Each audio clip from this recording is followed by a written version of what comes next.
Good evening, ladies and gentlemen. Welcome to the Civic Centre. I'm Councillor Keith Burrows. I'm the Cabinet Member for Transportation, Recycling and Planning.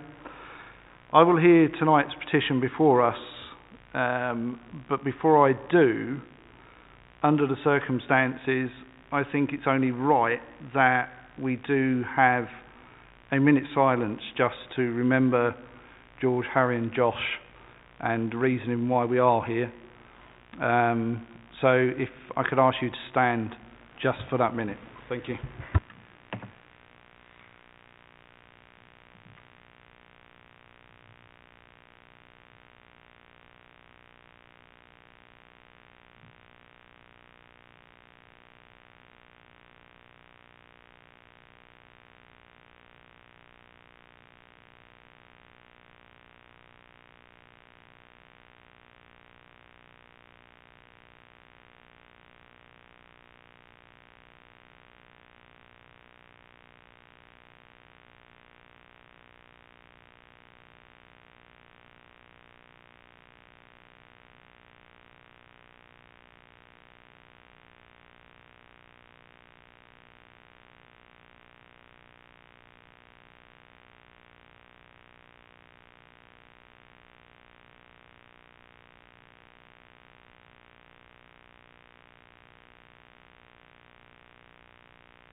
Thank you.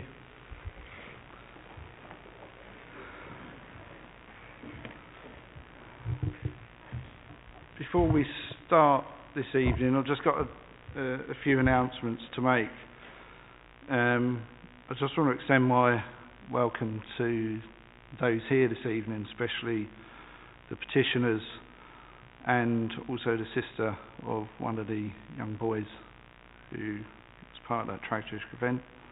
There are a couple of quick housekeeping rules to go through before we get started. The first is that tonight's meeting will be broadcast on the Council's YouTube. It is not going out live for obvious reasons, in case anything is mentioned that later, obviously part of the police investigation. So we're just going to steer clear of everything there. So we will broadcast this at a later date. We're not expecting the fire alarm to go off, and in all 12, 13 years I've done petition hearings, it has never had gone off. So if it does go off, we do have to treat it as a full evacuation from the building. Take note from officers and myself on the quickest route out, and trust me, we do know the quickest and safest route out. Okay?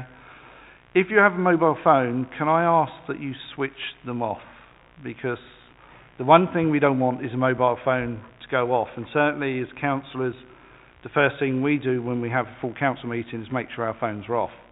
Because the last thing you ever want is the Mayor of Hillingdon to look at you in such a way that you feel about that big.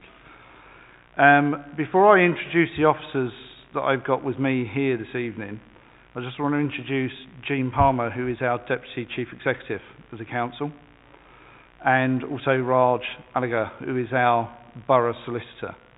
I'm just going to ask Raj to make a statement which we think is extremely important, and we have to stress this to everybody present, including ward councillors. So Raj, if you could please. Well, first of all, a very good evening to all of you. I'm very, very conscious of the sensitivities of this case, and therefore I would like to deliver this message as gently as I can, but nevertheless it is important. We all want to see justice done, and therefore any comments or any discussion made at this evening's petition hearing should strictly be confined to the issue of road safety measures on Shepiston Lane. And the reason for that is that one individual, as you know, has already been charged by the police and is currently going through the court system, and there are also ongoing police investigations. There is a possibility that other people may be charged as well. and therefore we don't want to say or do anything this evening which may compromise those investigations or have any adverse effect on the court case. There's also going to be a coroner's inquest, I imagine, at some point in the future. These are all judicial processes and police processes, so I would ask you please to observe these sort of stipulations, because it is important for the purposes of this evening. I think we can have a robust and a frank discussion without straying into police investigations or judicial proceedings. Thank you, Raj. The officers I have with me this evening up here at the top table, I've got to my left Luke Taylor from Democratic Services. Luke will minute tonight's meeting. He also ensures that I stay within the council constitution, hence why I couldn't start until 7 o'clock, because Luke kept looking at his clock saying, no, you can't start yet. To my right, I've got David Knowles, his Transport and Projects Senior Manager. David's been at the council for many years and has worked tirelessly on a lot of our road safety projects that we've done throughout the borough. So he is one of our senior managers here. Before we do start, I just want to offer my condolences, obviously, to all the families, relatives and friends of George, Harry and Josh. And I don't want you to think that I'm just a councillor sitting here doing a council job, because in 1997 my own son was 15 and was killed in very similar circumstances. So I know exactly what all of you are going through at this moment in time. I know what emotions you've got and the feelings for everybody and the family. So I'm offering you my personal condolences as well. Generally at petition hearings, the lead petitioner is generally the only person that's allowed to talk and generally only gets 5 minutes. I'm scrapping that all together this evening. Jake, you can take as long as you like, okay? And if anybody else wants to say anything, you're more than welcome. But please just remember what the borough solicitor has advised us, okay? Sitting behind you, Jake, is 3 ward councillors. The borough is split into wards, and Shepiston Lane comes within the ward of the 3 ward councillors that are sitting behind you this evening. And all 3 of them are also entitled to speak. The only caveat that I would ask from all 3 of you is try not to repeat. I know you're very passionate about this because of the emails that I've received over the couple of weeks since this has happened. But just remember what Raj has told us as well, because that also encounters on us as councillors, and we're responsible for this meeting. So the petition before me this evening is, I have to say, in all 14 years that I've been a councillor here, and in all 12 and a half years that I've been cabinet member who's been responsible for road safety throughout the whole of Hillingdon, this is one of the hardest I've dealt with. But the last time I looked at this, I knew the level of passion that is felt by many, many people. The last time I looked at the Change.org petition, it was over 27,000 signatures. So the level is extremely high still. So, Jake, it is over to you to say why you brought your petition, remembering what the borough solicitor said. So we're sticking on the road safety issue. And just feel relaxed about saying what you want to say, okay? I've been in exactly the same position as you. In 97 when my son was killed, I wasn't a councillor then. And I kept coming into this council and saying this should be done, that should be done. And we didn't used to have really the petition hearings that we have now. So I've sat there as a member of the public thinking, oh my God, what am I going to say? But just relax. You know what you want to say. And then obviously if anybody else wants to speak, more than happy for that. I will get David to run through some slides as well a bit later. So Jake, it's over to you. Your petition for residents requesting enhanced road safety measures in Shepiston Lane. Okay, thank you all for coming. Obviously, I started a petition because, in general, the road, the way the road was terrible. The road speed limit was too high. There wasn't enough road safety measurements there. I've been down that road so many times, and there's been a number of different incidents on there. I've noticed recently that the speed limit has been reduced to 40 miles per hour, and it has been made publicly aware by the council that other road safety measurements are to take place. I've noticed that the pavements have started to be widened and the streets are a lot more lit. The London Fire Brigade are situated on that road, and I've seen that you're working with them as well as the police and other organisations, including Transport for London. So I feel like we have already achieved quite a lot of the things that I did petition for. The only other thing that I wanted to go ahead with is the implementation of some other speed reduction measurements, such as a speed camera or some speed humps, because regardless of the speed limit being changed to 40 miles per hour, I feel like cars will still exceed the speed limit, because regardless of if it was 60 or 40, when it was 60 cars speed down that road, when it was 40, now it's 40, they probably will still do the same. At the moment, obviously, the road is slow, but I'm sure over time people will continue to carry on as they did before. So I do want that to obviously be stopped, because our main goal is to make sure that nothing happens tragically again on that road. Obviously, there's goals on that road, the sports centre, which obviously attracts young people, and there isn't any adequate crossing sections. There's one set of traffic lights at each side of the road, which obviously is a very long road, and I've had to cross that road before, and you have to judge, I feel like you have to take your life into your hands to cross that road, because there's cars coming one side, cars coming the other. You don't know how fast they're going or how much time you have to get across. And there's no railings or anything to protect you from the cars, and obviously as a pedestrian you do feel, personally when I was there, I felt very vulnerable to obviously being hit by a car. There's a bus stop on that road too, and I know it's operated by Transport for London, and it operates on a school bus. So obviously if it's a school bus route, school children will be waiting there for the bus, and in the morning, in the evening, when the bus operates, obviously it doesn't operate all through the day, but cars are still using that road at the same time as that bus route. So if there is young people waiting at the bus stop, if that bus stop does become crowded, I'm not sure what that bus stop's like and how many people use it, but still, there are school children there. So obviously children are not as aware as road safety as obviously older people, and I don't want children to be standing there vulnerable. And obviously with the graveyard there too, when people go to visit, if they do cross over from where their petrol station is, they obviously vulnerable too, and you can get anyone from any age going to pay respects there, so they are also at risk of something happening to them. So I am petitioning for either road traffic signals to be put in place to stop vehicles so people can cross, or a speed camera on speed humps. So that is what we want to go ahead for.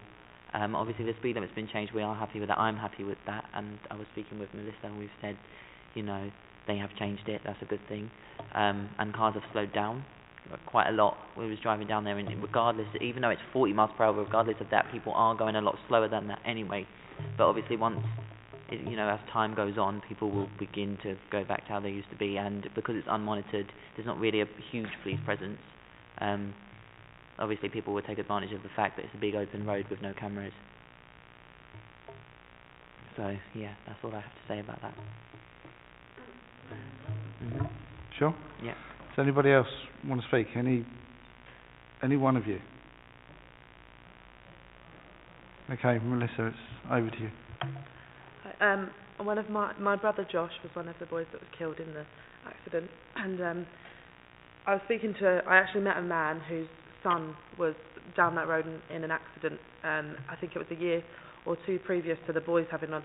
Thankfully, he was hurt quite badly. He ended up in hospital for I think a year because of it. I mean, I do think things should have been done. I think it was about a year or in recovery for a year. I'm not exactly sure of the facts. I'm not saying things should have been done. I'm just saying that just shows, first of all, how there's so many incidents that are happening leading up to this moment, and if we can just put, because we all know that a speed limit sign at 1 o'clock in the morning on a Saturday night means nothing to some people, and there just has to be something else put in place so that no more families have to go through what us and the other two boys' families have been through for the last two weeks.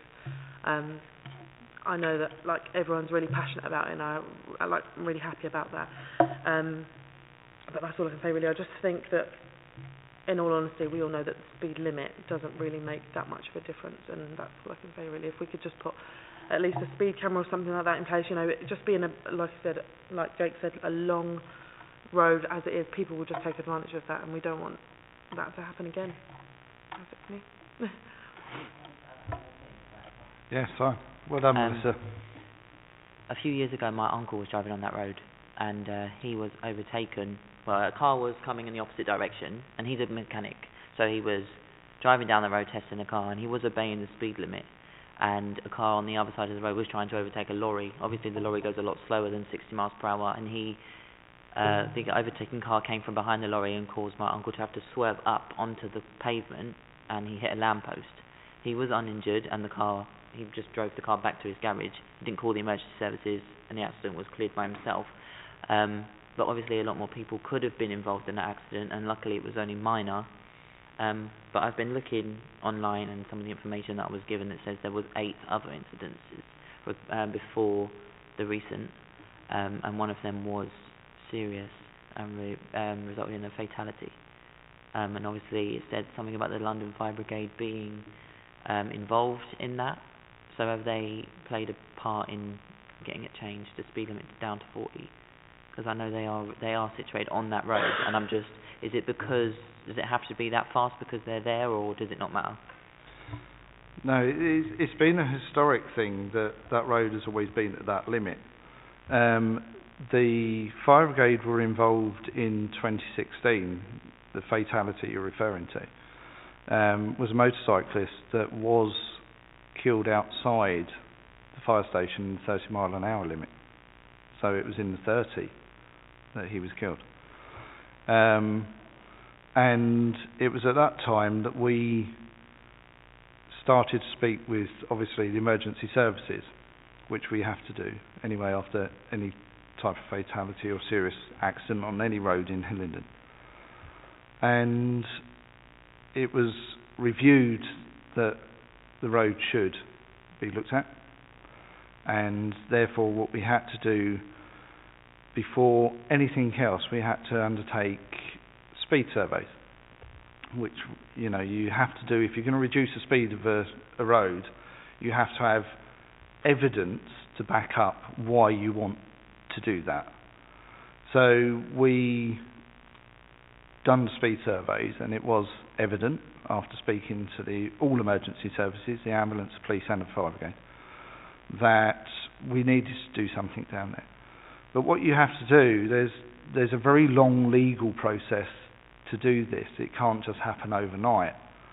And so once we had that evidence, we then had to look at the road to see what we could actually do on that road to make the road better for pedestrians as well as obviously vehicles. And we decided on the step down change which you referred to, so it goes 30, 40 down to the 50. So we then have to advertise that. We have to advertise it in various publications legally so that anybody can object to it if they want to. Once we've done that, the next process obviously is to get the orders in place and to agree with TfL as well that we're going to do all of this. And then you have to design what we designed down there. And I'll get David to go through it in a minute so we can actually see what we've done already. And then we have to release that money. And the actual works that have taken place so far down there are actually in excess of 1.1 million. So, we take road safety seriously. within Hillingdon, we always have. And this was an area which we'd already been working on prior to 26th January. But I get David to actually very quickly take us through so that others within the council chamber now can actually see what you were referring to and alluding to that we've done so far.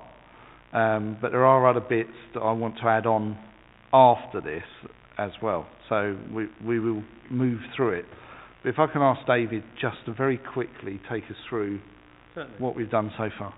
Okay, thank you, Councillor Burrows, and good evening, everybody. We've got a short presentation just to give you an overview of what the council has done and a little bit of background to it.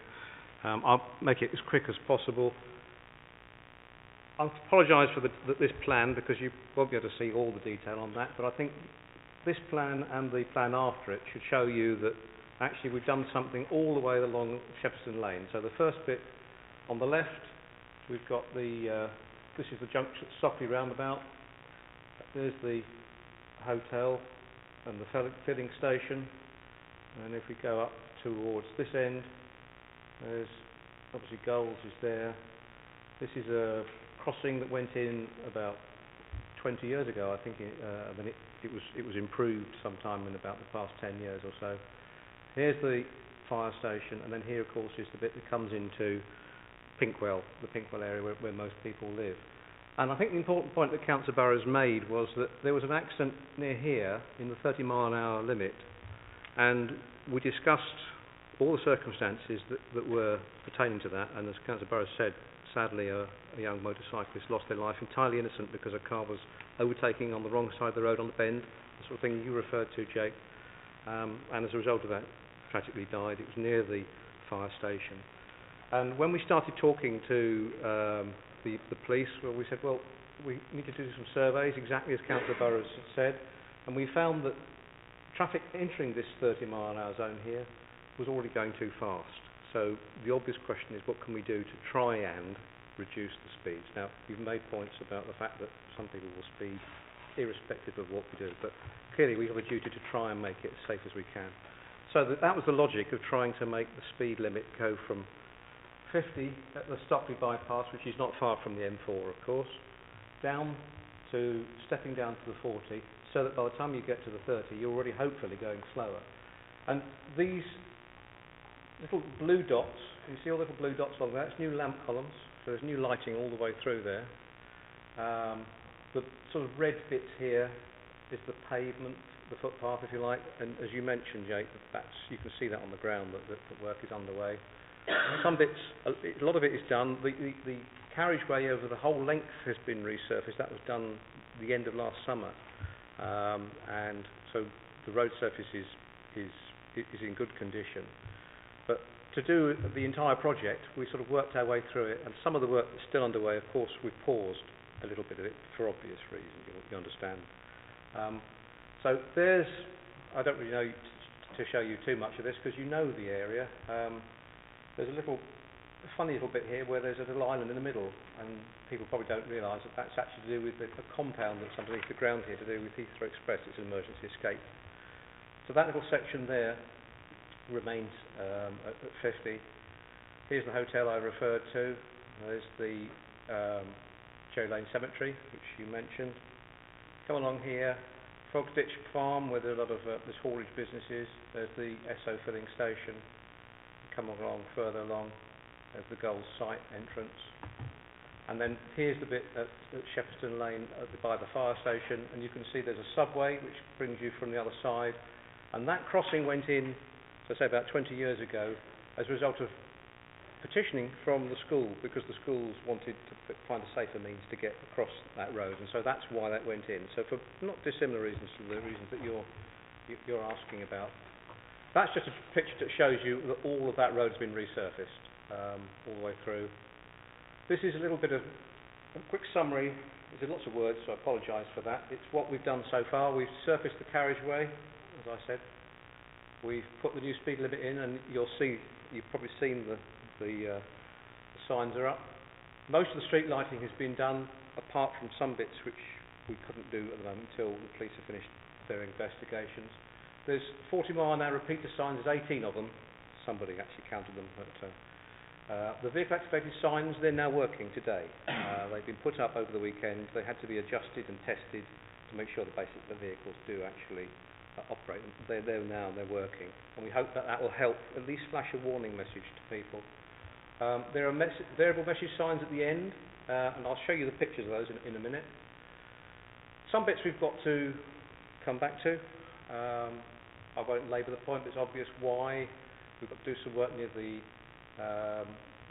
site of concern, but we're doing some work which you'll see some workmen working on site near the garage, SO garage down at the Stockley roundabout end.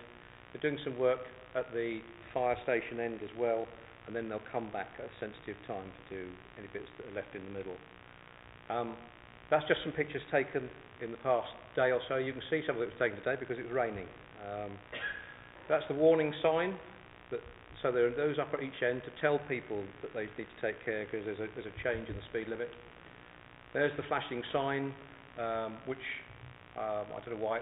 I hope it was just being tested, Councillor Burrows, at the time by a switch rather than actually being activated. I think they just turned the switch so it stayed. I think they did. On.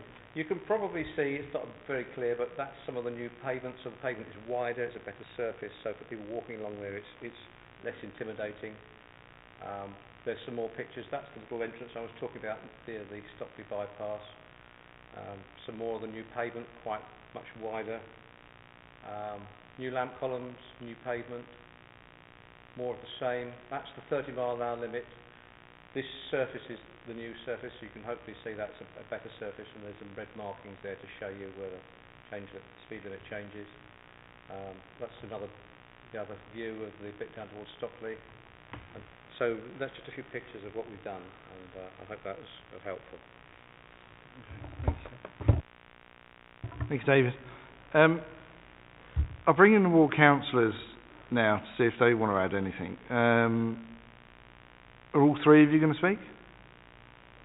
Yes? If so, who is going to take the lead? Councillor Dillon? Well, Councillor Morse, Councillor McMahon, and I'm Councillor Dillon. I'm a local resident as well as Councillor McMahon. Our condolences to the families, obviously. It's a tragic event. Councillor Burrows, thanks for the petition, and Jake for organising it. Just on the presentation, on the crossing, we've mentioned the crossing.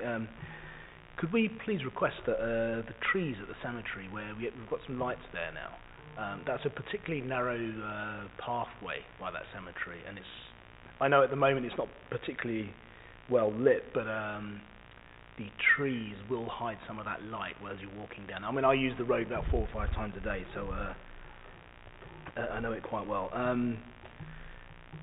The Gold's petrol station, the hotel, I would hope that the lighting there would address those issues in cars turning left or right. One concern I do have is the exit just by the cemetery into the haulage firm. Now you've got some large trailers moving in and out of there. Hopefully the reduction in the speed from 60 to 40 will address some of those concerns, but they do carry, when they move out or in, they have to take a wide turning circle to get in and out. And people being people, they don't always pay attention to those vehicles. I don't know if we can change the, is it called the splay of in the way they move into there. I don't know who owns the land on either side. Well, one side is the cemetery, but the other side I don't know. Yeah, it is an issue. I'm not sure if that subway is still in use, just by that corner, near the fire station, and then that could also be utilised a little bit better lit. I believe we reduced the corners to 25 miles per hour. Am I correct? Yeah, there is a sign there. Yeah.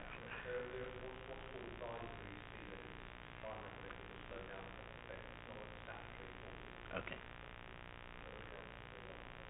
And finally, I mean, if we are to talk to TfL about the sighting of a camera or cameras, I'm not quite sure if anyone uses that road. It's from either end.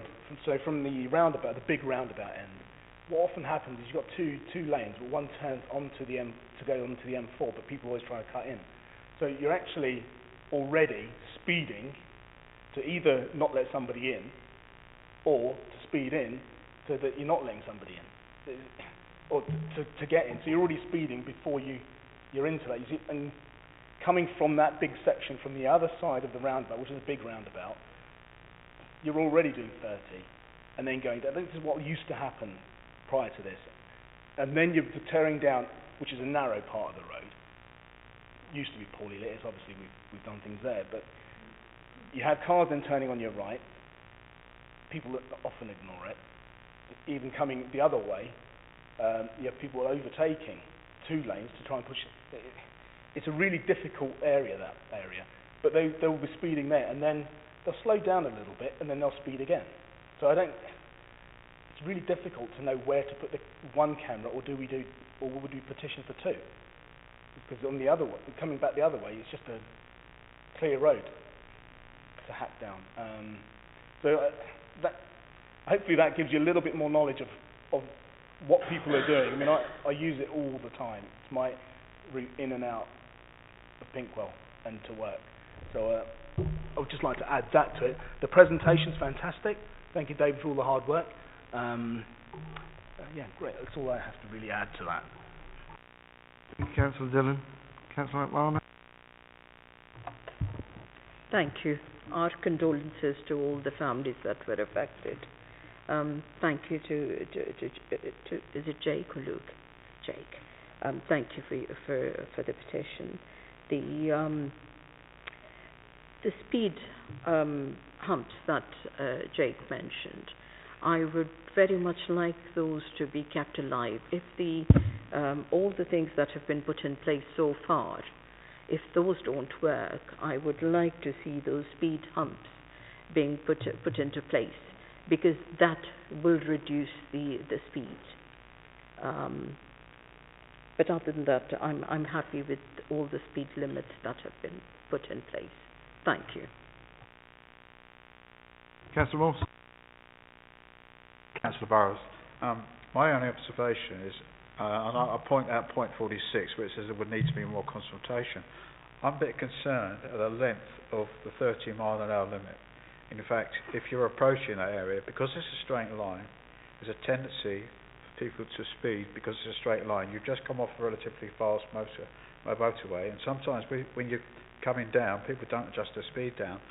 And I actually would like you to consider extending the 30-mile limit actually westwards to cover the whole area, because although 40 appears to be acceptable, I think there's got obviously some question marks around this. And I would like to thank this gentleman for being very brave and the presentation. Thank you. Thank you, Councillor Morse. Councillor Dillon wants another bite of the cherry. Sorry, just a question, David. The other side, so the West Drayton side, do you know what the speed limits are on those 2 roads? That goes down past Wyvale Nursery. Yeah, it does, doesn't it? It goes across the roundabout, so you come off the M4 and you would turn left towards Shepiston and that. Yeah. What, near the school? You're picking up, if you were to do the immediate left, so you come off the M4 and do the immediate left, as if you were going up to Wyvale Nursery, that's national speed limit. I've already asked officers to look at that already. So, yeah, I'm already there. As you go round past towards West Drayton, that drops down. That does drop down, yeah. Okay. Thank you, everybody, for your input. As I said, it is an extremely difficult thing to deal with. As I say to you, Jake and Melissa and all the friends of George, Harry and Josh, I've been there. I know exactly what you're going through now. It took some guts, Jake, to sit there and do what you've done. I've done it, as I said, when my own son David was killed. I've done exactly the same thing. So well done. You done brilliantly just getting through it. And Melissa, excellent. You were very concise in what you wanted to get across, and that came across as well, so well done. It is extremely difficult as a council to just go in and do everything everybody wants. You can see what we already had planned, and we actually brought the whole programme slightly forward as well anyway, because by about a week, wasn't it? A week, week and a half. So we got that. There are some areas that still will be improved further down the line after all the investigations are complete, because we're leaving those at the moment. But if we come on to the recommendations that are in this report, recommendation 1, and a lot of it is going to be note, and the reason for it is we've done a lot of it. So the worst one, the first recommendation is notes and advises all those attending the petition hearing with the importance of ensuring there is to be no discussion. Well, we've done that at the start. So that was recommendation 1. We've already done that. Because obviously we didn't want to go into too much detail because currently legal proceedings before the criminal courts. Recommendation 2 is subject to the provisions of 1, meets and discusses with petitioners their concerns with road safety in Shepiston Lane, and specifically hears and considers their suggestions whilst noting actions already in progress, which we've done, Jake, with your submission. Recommendation 3 is notes the circumstances of previous incident in Shepiston Lane, which we alluded to with the motorcyclist, which led directly to joint investigations by the Council and Emergency Services, and then after to measures referred to below under 4, 5 and 6. So recommendation 4 is notes that the Council has been in the process of implementing a series of road safety measures in Shepiston Lane over the past year, including carriageway resurfacing, footway improvements and new street lighting, as detailed in the body of the report, to a total cost of just over 1 million. Recommendation 5 is notes that as part of the above, the Council has consulted upon and implemented a change of the transition of speed limits in Shepiston Lane from 50 national speed limit to 30 to 50, 40, 30, as detailed in the body of the report. After due consideration of key stakeholders, including in particular the emergency services, whose views are always crucial in any proposal to change the posted speed limit. We did have lengthy discussions on that, on whether, picking up on what you said, Councillor Morse, whether the whole stretch was reduced to 30. And it was on the advice from the emergency services that we've chosen the step at this moment in time, but there is a recommendation that's going to cover it, and we come on to this in a minute, which might make you happier. Recommendation 6 is notes that as a final part of the present programme of works, the Council will be installing vehicle-activated signs in Shepiston Lane, designed to flash a warning message to drivers exceeding the speed limit, as detailed in the body of the report, where you've seen that they're up and they're working. Recommendation 7 notes further that in light of the ongoing investigations referenced under 1 above, that the completion of some elements of the present scheme may have to be deferred temporarily whilst the police continue to conduct their own investigations. So they're just on hold until we can go in and complete all the works there. Recommendation 8 notes the specific request from petitioners for a TfL safety camera in Shepiston Lane, and I'll come on to this in a second, and accordingly, subject to the comments of petitioners, instructs officers to lobby the Mayor of London for the consideration of such a camera or cameras as appropriate to his programme. The safety cameras, unfortunately, are not installed or operated by councils. They are installed and operated by TfL. And they do have a criteria, and their criteria has changed just recently on how they judge a road to have such cameras. And they look at what's known as KSIs, which is killed or seriously injured. Okay, so they look for figures across a set period of time.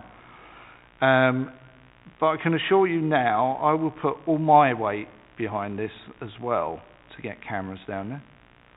I will ask officers to put a letter in, but I will also send a personal letter to the Commissioner of TfL and to the Mayor of London in my own name to try and see if we can get cameras or a camera down there. We will try for 2, but if we get 1, that's better than not having 1 there at all. But I will do all I can as Cabinet member to put my weight behind that as well. Okay? As I say though, it is not our decision. We can only request, and we can put as much evidence and information in, and hopefully we get a response from TfL. Recommendation 9 is, having heard from petitioners, instruct officers to add their views to inform a further review of the present measures within the next 6 months. So this gets back, Councillor Morse, to your bit about the whole road being 30, because in 6 months we will review this to include the commissioning of further independent 24/7 vehicle speed and volume surveys, after which officers will report the outcome to the Cabinet member, local ward members, the emergency services and the lead petitioner. So Jake, in 6 months' time, the Council will be back in touch with you to let you know what those surveys have shown us. And if we need to consider what Councillor Morse has said to reducing it even further, then that's something that could be at the top of the agenda. Okay?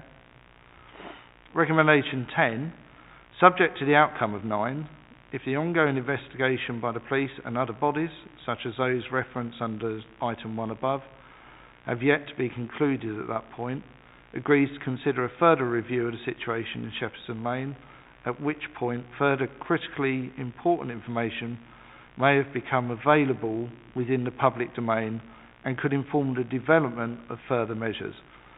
So the investigation may preempt stuff anyway. So that's basically what that one's saying. I have added, in view of what you said, Jake, a further recommendation. And officers love this because they now have to write this down. Recommendation 11 is instruct officers to review crossing points along the road, but in particular by the cemetery as mentioned by the lead petitioner, and report back to Cabinet Member for Planning, Transportation and Recycling for further discussion / decision. So we will look at that and what you've said and see if we can put anything in there, and if we can, how we can do it. Okay? So that's what that means. There is one other thing that is not a recommendation, but I do need to tell you. I saw, obviously on social media, the Just Giving page and the fundraising page for a memorial bench. I then contacted the leader of the council and spoke to the leader of the council about this. And my idea was that the council, due to the circumstances, would fund, supply and fit that bench. However, the leader of the council went a step further, and he has said that the council will double whatever the fundraising amount is that's raised. So they would double the fundraising amount. Okay? And what they would do, they would then hand that to Harefield Academy, where the boys attended, to put in place a memorial that's suitable to remember the boys at Harefield Academy. So that may be something that they decide they have ongoing. It could be, for my son attended Uxbridge High, and even to this day they still give out the David Burrows Trophy for sports. So that's from 1997. So they still do that. So it's up to Harefield Academy what they would do, but the monies will be doubled from your fundraiser and handed to Harefield Academy. Obviously it being consultation, I would imagine, with families through Harefield Academy. That's not a recommendation, that's just something that I just wanted you to be aware of after discussions with the leader of the council. And on that note, that does conclude tonight's petition hearing. I hope that you can see we have taken this extremely seriously, and that the measures we've already put in and the other things that we're going to try and do there as well, due to your petition and your requests, we will move forward. And once again, I offer my personal condolences to everybody that's involved and been touched by this tragedy. And I can only wish you all the best for the future, and that you find strength in each other just to continue doing what you're actually doing now. And I'm sure that we will get a decent safety scheme in Shepiston Lane. And Jake, you put it across really well. So well done. Okay, thank you.